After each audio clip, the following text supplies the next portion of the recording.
من الشيطان الرجيم.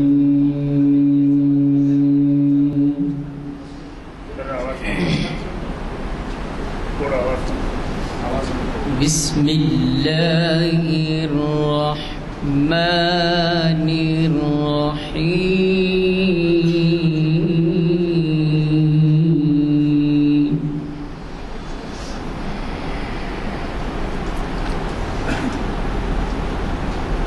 إن الذين فتنوا المؤمنين والمؤمنات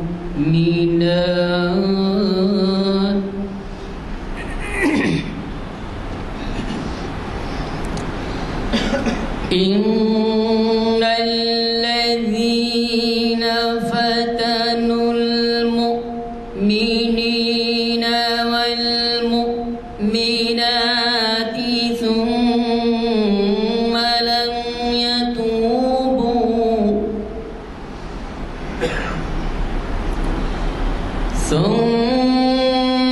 لم يتوبوا فلهم عذاب جهنم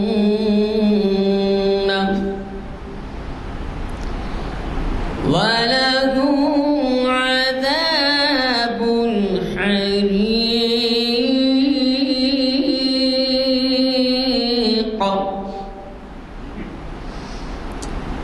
إن الذين آمنوا وعملوا الصالحات فلهم إن الذين آمنوا وعملوا الصالحات لهم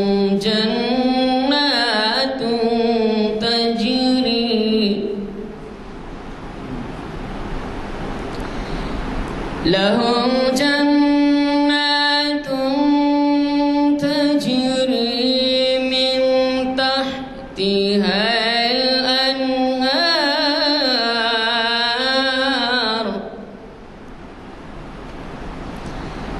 ذلك الفوز الكبير.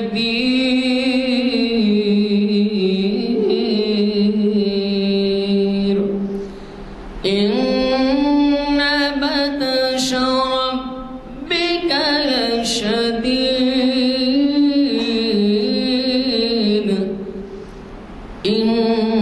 إنه هو يبدئ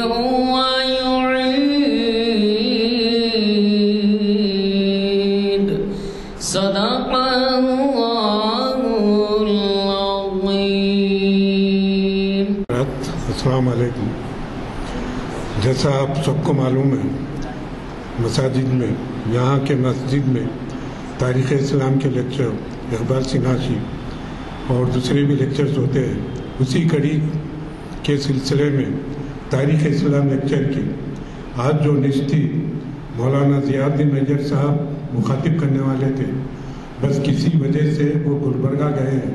ان کی جگہ پہ تعمیر ملت کے جنرل سیکریٹری ہیں جناب محمد احمد شفیق صاحب، عمر احمد شفیق صاحب ہیں، جو ضیاء الدین میجر صاحب ان کی جگہ لینے کے لیے کہا گیا ہے. تو عمر شفیق صاحب جمعے میں ہمارے پاس کئی بار مخاطب کر چکے ہیں، مگر یہاں پر میں سمجھتا ہوں یہ پہلا لیکچر ہوگا آپ کا. اور عنوان بھی بہت ہی آج کل کے حساب سے بہت ہی اچھا عنوان، اورنگزیب کے عقائد، جس کو آپ کو اور ہم کو ان سب کے عقائد کے بارے میں آج کل کے حالات کے لحاظ سے ہم سب کو اس کو معلومات ہونا چاہیے. میں اللہ تعالیٰ سے دعا کرتا ہوں کہ اللہ تعالیٰ آپ کو اور ہم کو سب کو آنے والے پریشانیوں اور بلائے سے محفوظ رکھے، ہمیں جان، مال، عزت اور نفس کی حفاظت فرمائے. اسی کے ساتھ میں آج کے مقرر صاحب کے لیے بھی ان کے صحت کے لیے دعا کرتا ہوں. اللہ تعالیٰ ان کو عمر دراز کرے، صحت دے، اور ان کو عالیہ مسجد کی کمیٹی کے جانب سے میں مدعو کرتا ہوں کہ اورنگزیب کے عقائد کے بارے میں ہمیں مخاطب کریں.